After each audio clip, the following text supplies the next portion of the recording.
Lunch ബോക്സിലേക്കൊക്കെ എളുപ്പത്തിൽ റെഡിയാക്കി എടുക്കാൻ പറ്റുന്ന ഒരു കറിയാണ് ഇന്ന്. അതിനായിട്ട് കുറച്ച് അളവിന് ചെറുതായിട്ട് മുറിച്ചത് ഒരു പാത്രത്തിലേക്കിട്ട് കുറച്ച് വെള്ളം ഒഴിച്ചിട്ടൊന്ന് ഗ്യാസ് സ്റ്റോപ്പിലേക്ക് വെച്ചിട്ടൊന്ന് വേവിച്ചെടുക്കുക.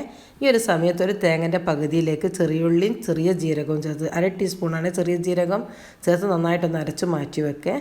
ഇളവൻ നന്നായിട്ടൊന്ന് വെന്ത് വന്നതിന് ശേഷം എരിവിനാവശ്യമായിട്ടുള്ള പച്ചമുളക് ചേർത്ത് കൊടുക്കുന്നുണ്ട്. അതൊന്ന് 2 മിനിറ്റ് തിളച്ചതിന് ശേഷം അതിലേക്ക് ഒരു 1/4 ടീസ്പൂൺ മഞ്ഞൾപ്പൊടിയാണ് ചേർത്ത് കൊടുക്കുന്നത്. മഞ്ഞൾപ്പൊടി ഒരുപാട് ചേർക്കുന്നില്ല, ഒരു ലൈറ്റ് ഷെയ്ഡിലുള്ള കളറാണ് കറിക്ക്.